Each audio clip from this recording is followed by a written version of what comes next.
Hi hello ಆತ್ಮೀಯ ಹೇ ಸೀತಾರಾಮ್ ವೀಕ್ಷಕರೇ, ನಾನು ನಿಮ್ಮವ ಇವತ್ತು ಮಲ್ಲಪ್ಪ ಜೋತ ಅವರು ತಮಗೆ ಇವತ್ತಿನ ಪ್ರಮುಖ ಸುದ್ದಿಗಳಿಗಾಗಿ ಆಹ್ವಾನಿಸ್ತಾ ಇದ್ದೇನೆ. ತಾವು ನೋಡಬೇಕು, ನೋಡೋ ಜೊತೆಗೆ ನಿಮ್ಮ ಅಭಿಪ್ರಾಯವನ್ನು ಹೊಂದಿಸ್ತಾ ಇರಬೇಕು. ಈ ಪ್ರಮುಖ ಸುದ್ದಿಗಳನ್ನು ನೋಡ್ತಾ ಹೋಗಿ, ಜೊತೆಗೆ ನಿಮ್ಮ ಅಭಿಪ್ರಾಯ ತಿಳಿಸ್ತಾ ಹೋಗ್ರಿ ಅಂತ ಹೇಳ್ತಾ ನೋಡಿ ಈ ಸುದ್ದಿಗಳೆಲ್ಲ ಬರ್ತಾ ಇದ್ದಾವೆ. ಯಾವನೂ ಅಧ್ಯಕ್ಷ ಉಳಿಸ್ಲಾಕ ಮುಖ್ಯಮಂತ್ರಿ ಮಾಡಕ್ಕೆ ನಾವು ಮಾಡ್ತಾ ಇರಲಿಲ್ಲ. ನಾವು ನಿಮ್ಮ ಸಲುವಾಗಿ ಹೋರಾಟ ಮಾಡ್ತಾ ಇದ್ದೀವಿ. ನಾವು ಯಾರು ಏನು ಬೇಕಾದ್ರೆ ಪತ್ರಿಕಾಗೋಷ್ಠಿತ್ತು ಮಾಡಿ ನಿಂತು ಬೈಕೊಂಡ್ರು ನಾವು ಉತ್ತರ ಕೊಡುವುದಿಲ್ಲ. ಬೇಕಾದ ಬೈಕೊಲ್ಲ ಪರಿಗಣಿಸಲಿಕ್ಕೆ ಹೊಡೆಯಿರಿ. ನಾವು ರೈತರ ಪರವಾಗಿ, ಸನಾತನ ಹಿಂದೂ ಧರ್ಮದ ಸಲುವಾಗಿ, ನಿಮ್ಮ ಸಲುವಾಗಿ ನಮ್ಮ ಪ್ರಾಣವನ್ನು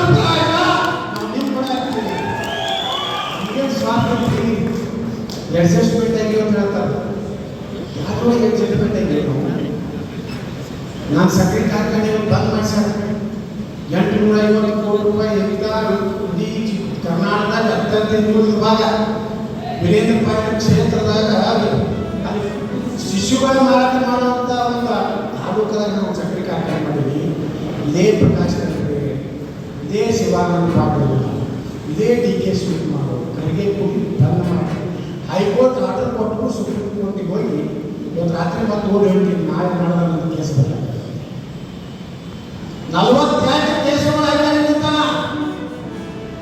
ಸಮಗ್ರ ಸನಾತನ ಹಿಂದೂ ಧರ್ಮ ನಾನು ಮ್ಯಾಗ್ ನಿನ್ನೆ ತೆರೆದಾದ 10,000 ಮ್ಯಾಗ್ ಜನ ಕೂಡಿದ್ರು. ನಾವೇನು ಗಾಡಿ ಕಳಿಸಿಲ್ಲ, ಊಟದ ವ್ಯವಸ್ಥೆ ಮಾಡಿಲ್ಲ. ಸುಮಾರು 10,000ಕ್ಕಿಂತ ಹೆಚ್ಚು ಜನ ಎದಕ್ಕೆ ಕೂಡ್ಲಕತ್ತಾರ. ತೀರ್ದಾಳದಲ್ಲಿ ನೀವೆಲ್ಲ ನೋಡಿದ್ರಿ.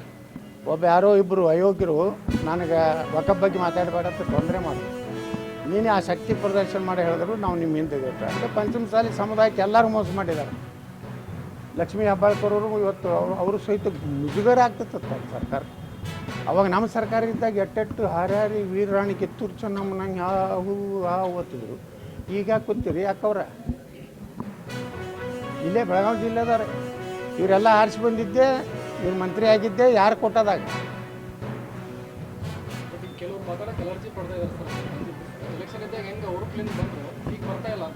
ಅಲರ್ಜಿ ಪಟ್ಟವ್ರು ಮುಂದಿನ ಸಲ ಮಜೆ ಆಗ್ತಾರೆ.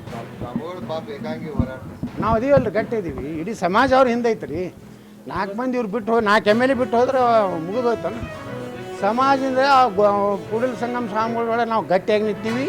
ನಮ್ಮ ಸಮಾಜ ಪರವಾಗಿ ಯಾವಾಗಲೂ ಗಟ್ಟಿರ್ತೀವಿ. ಬರೀ ನಾವು ಒಂದ ಮಾತು ನಿಮ್ಗೆ ವಿನಂತಿ ಮಾಡ್ಕೊತೀನಿ, ಪಂಚಮಸಾಲಿ ಸಲುವಾಗಿ ಅಟ್ಟೆ ಹೋರಾಟ ಇಲ್ಲ. ಇದು ನಾವು 2D ಮಾಡೀವಿ. ಬಸವರಾಜ ಬೊಮ್ಮಾಯಿಯವರು ಮುಖ್ಯಮಂತ್ರಿ ಇದ್ದಾಗ ನಮ್ಮ ಪ್ರಧಾನಮಂತ್ರಿಗಳು ಅಮಿತ್ ಶಾ ಅವರು, ಶೋಭಾ ಕರಂದ್ಲಾಜೆಯವರು ಎಲ್ಲ ವಿಶೇಷ ಆಸಕ್ತಿ ತಗೊಂಡು ಬೊಮ್ಮಾಯಿಯವ್ರಿಗೆ ಹೇಳಿ 2D ಅಂತೇಳಿ ಮಾಡಿಕೊಟ್ಟಾರೆ.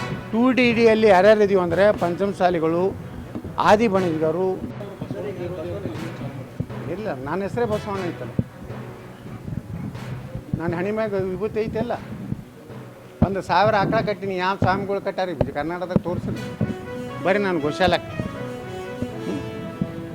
ಬಸವಣ್ಣವರು ನಿಜವಾದಂಥ ಕಾಯಕವೇ ಕೈಲಾಸ ನಾವು ಮಾಡಕತ್ತೀವಿ.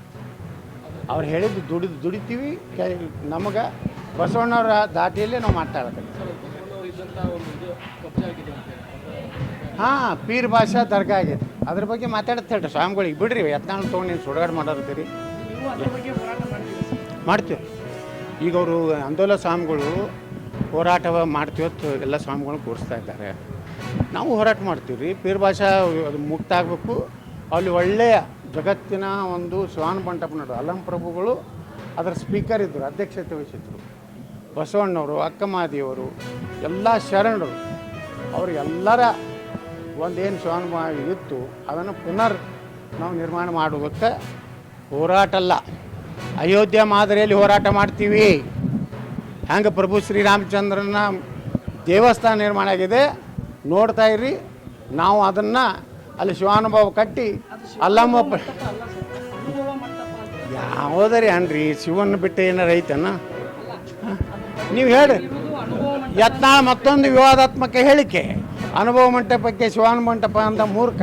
ಬಡ್ಡಿ ಹೊಡ್ರಿ, ನಿಮ್ಗೆ ಬ್ಯಾಡಾಗಿದ್ರಿ ಹಿಂಗೆ ಹೊಡ್ರಿ, ಹಂಗೆ ಬೇಕಾಗ್ತದೆ. ವಿಚಾರಣೆ ಮಾಡಬೇಕಂತೇಳಿ ಅವತ್ತು ಪಟ್ಟು ಕೊಟ್ಟಿದ್ದಾರೆ. ಒಂದು ಸುಮಾರು 12ಕ್ಕೂ ಹೆಚ್ಚು ನನಗೆ ಅದ್ರ ಬಗ್ಗೆ ಎಲ್ಲ ಮಾಹಿತಿ ಇಲ್ಲ. ಯತ್ನಾಳ್ರು ಕರ್ನಾಟಕ BJPಯಲ್ಲಿರುವಂಥ ಅತ್ಯಂತ ಜನಪ್ರಿಯ ನೇತಾರರು. 1994ರಲ್ಲಿ ಅವರು ಚುನಾಯಿತ ಪ್ರತಿನಿಧಿ ಆದವರು. 99ರಲ್ಲಿ ಅವರು MP ಆಗಿ ಅಟಲ್ ಬಿಹಾರಿ ವಾಜಪೇಯಿ ಅವರ ಸರ್ಕಾರದಲ್ಲಿ ಮಂತ್ರಿ ಆದಂಥವರು. ಈ ಭಾಗದಲ್ಲಿ ದೊಡ್ಡ ಅಭಿಮಾನಿ ವರ್ಗವನ್ನು ಇಟ್ಕೊಂಡಿದ್ದಾರೆ. ಅವರು ಕರಾವಳಿಯಿಂದ ಉತ್ತರ ಕರ್ನಾಟಕದವರೆಗೂ ಕೂಡ ಎಲ್ಲ ಕಡೆನೂ ಕೂಡ ಅಪಾರ ಅಭಿಮಾನಿಗಳನ್ನು ಸಂಪಾದನೆ ಮಾಡ್ಕೊಂಡಿರೋ ವ್ಯಕ್ತಿಗಳು. ನಮ್ಮ ಪಕ್ಷಕ್ಕೆ ಒಂದು ಅಸೆಟ್ಟು. ಎಲ್ಲರ ಒಂದು ಶಕ್ತಿ ಒಟ್ಟು ಸೇರಿದಾಗ ಪಕ್ಷ ಬಲಗೊಳ್ಳುತ್ತೆ. ಈ ನಿಟ್ಟಿನಲ್ಲಿ ನಮ್ಮ ಚಿಂತನೆ, ನಮ್ಮ ಪ್ರಯತ್ನ ನಡೆದಿದೆ. ಬೇರೆಯವ್ರ ಚಿಂತನೆ ಏನಿದೆ ಅಂತ ನನಗೆ ಗೊತ್ತಿಲ್ಲ. ಇಲ್ಲಿವರೆಗೆ ತಾವೆಲ್ಲ ಸುದ್ದಿಗಳು ನೋಡ್ತಾ ಬಂದ್ರಿ, ನೋಡಿದಿರಿ. ನಿಮಗೆ ಖುಷಿನೂ ಆಗಿರ್ಬೋದು, ಅಥವಾ ಒಂದು ಸಂತೋಷ ಆಗಿರ್ಬೋದು, ಅದು ದುಃಖನೂ ಅನಿಸ್ಬೋದು. ಯಾಕೆ ಸುದ್ದಿ ಹಾಕಿದಾರಪ್ಪ ಅಂತ ಅನಿಸ್ಬೋದು. ಏನು ಅನಿಸಲ್ಲ ನಿಮಗೆ, ನಿಮ್ಮ ಅನಿಸಿಕೆಗಳು ನಮ್ಗೆ ಭಾಳ ಪ್ರಮುಖ. ಈ ಸುದ್ದಿಗಳು ನಿಮ್ಗೆ ಏನು ಅನಿಸಿದ್ದು ನೀವು ಕಾಮೆಂಟ್ ಬಾಕ್ಸಲ್ಲೇ ಹೇಳ್ತಾ ಇರ್ರಿ. ಜೊತೆಗೆ ಎಲ್ಲಕ್ಕಿಂತ ಹೆಚ್ಚಿಗೆ ಇದನ್ನು ಶೇರ್ ಮಾಡ್ತಾ ಇರ್ರಿ ಈ ನ್ಯೂಸ್ಗಳನ್ನು. ಜೊತೆಗೆ ಏನಪ್ಪ ಅಂದ್ರೆ ಹೇ ಸೀತಾರಾಮ್ ನಿರಂತರ ನೋಡ್ತಾ ಇರ್ರಿ. ಹೇ ಸೀತಾರಾಮ್ ಸತ್ಯದ ಕೈಗರಣೆ ವಂದನೆಗಳು.